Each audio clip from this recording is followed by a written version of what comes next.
Amis d'Objets du Futur, bonjour. Elle est pas belle ma Renault? C'est une Mégane E-Tech 100% électrique. Formidable.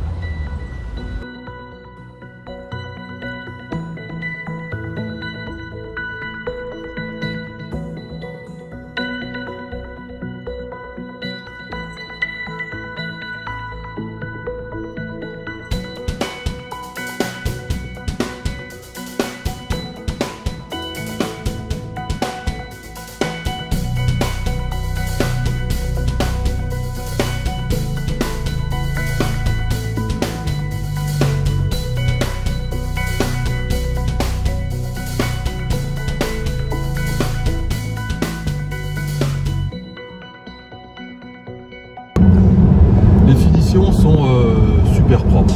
C'est vraiment très bien fait. Il n'y a pas de bruit, il n'y a pas de plastique qui bouge.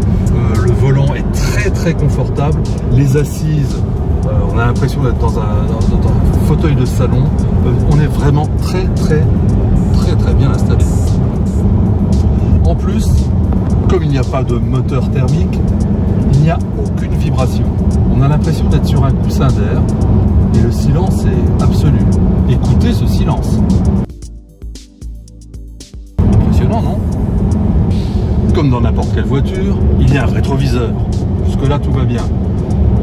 Mais je peux enclencher aussi une caméra sur ce même rétroviseur. Et là, c'est carrément une caméra qui filme à l'arrière de la voiture. Et on a une vue incroyable. On a presque l'impression que c'est un film. Super pratique aussi, en appairant son téléphone, son smartphone à l'immense tablette disponible sur cette Mégane, vous avez immédiatement accès à tout ce que vous avez sur votre téléphone. Voilà, comme à la maison.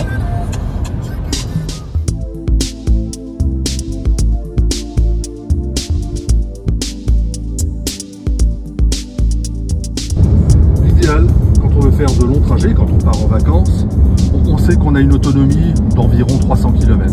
Donc l'idéal est de ne pas rouler trop vite. 110 est une bonne vitesse pour économiser sa batterie, surtout sur autoroute. En ville, c'est complètement différent. Il faut rouler pépère, il ne faut pas brusquer la batterie si on veut aller loin. La voiture a de la pêche, ça, il n'y a pas de souci.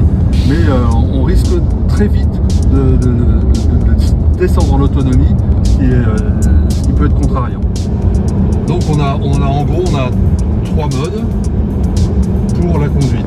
On a un mode éco où on peut mettre la pédale à fond et on ne dépasse pas le 110. Un mode confort qui, quand on accélère, là on le sent bien. Et un mode sport, alors là on est vraiment littéralement scotché au siège et ça va très vite. Donc bien sûr la consommation va prendre un coup. On va pas pouvoir faire 200 km en mode sport.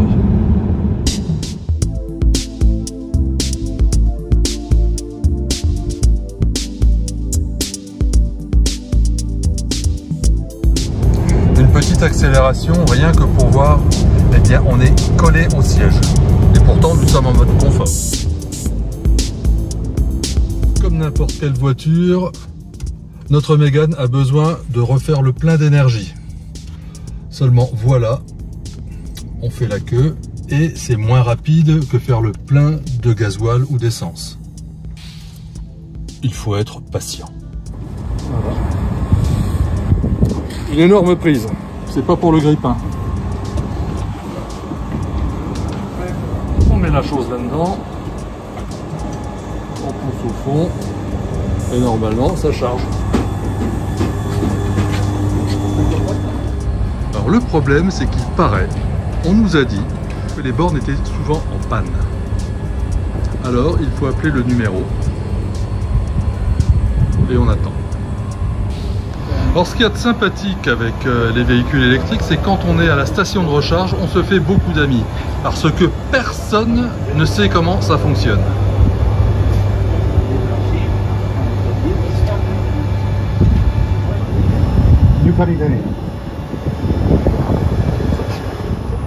Une fois sa voiture arrimée à sa station de charge, il va falloir un certain temps pour refaire le plein d'énergie. Donc on abandonne sa voiture et on part se restaurer.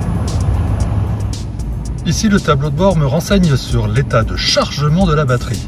J'en ai encore pour un certain temps.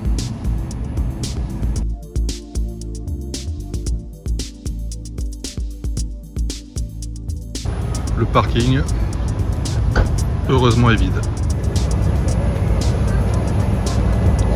Patience, patience.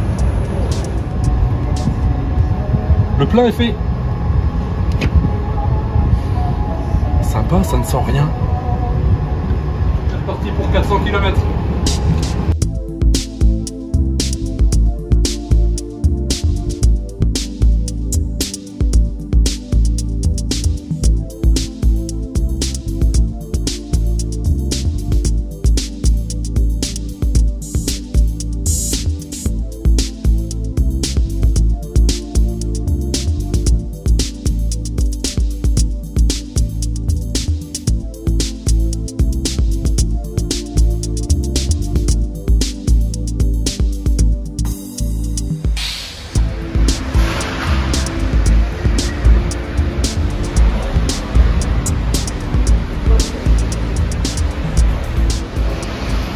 Alors comme le temps de charge peut être assez long, on peut aller au supermarché, sur le parking, se mettre à une borne et puis aller faire ses courses. Bon, c'était un peu galère de trouver une station de recharge, mais on en a trouvé une. Donc une fois qu'on a terminé, c'est pas très compliqué, on va pouvoir débrancher, mais il faut peut-être commencer par débrancher par là.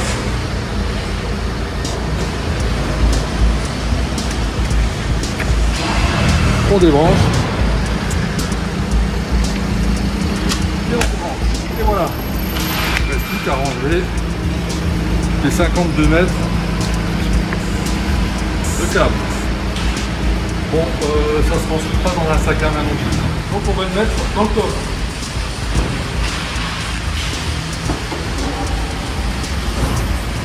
Ça tombe bien, ils ont prévu une trappe à cet effet.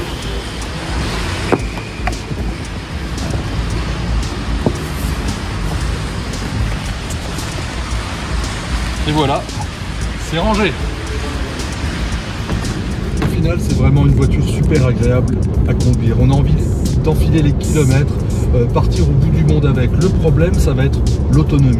L'autonomie, forcément, il va falloir rouler avec prudence, ne pas trop forcer, monter, ne pas dépasser les 115 km/h. 110, c'est encore mieux si on veut faire 300 km d'une seule traite. Alors effectivement, partir à l'autre bout de la France, quand on est dans le nord, ça va supposer faire 3-4 arrêts, parfois d'une demi-heure si on tombe sur une prise qui charge rapide, ou alors ça peut durer 8 heures, 9 heures, ou alors même 24 heures si on se branche sur la prise de courant du bistrot du coin. Donc quand on fait un voyage avec ce genre de véhicule, il faut quand même prévoir du temps, beaucoup de temps, pour arriver à son but. Mais pour le reste, c'est super confortable. On a de la place pour les jambes, on a un super tableau de bord, ça sent bon, ça sent le neuf. On a tout ce qu'il faut pour passer un super agréable moment dans cette voiture. Donc n'hésitez pas à investir dans ce genre de bijoux, parce que effectivement, au moins en ville, ou si vous restez un petit peu autour de chez vous, à moins de 200 km, vous allez passer de moments formidables à l'intérieur. Vraiment, c'est super agréable à conduire.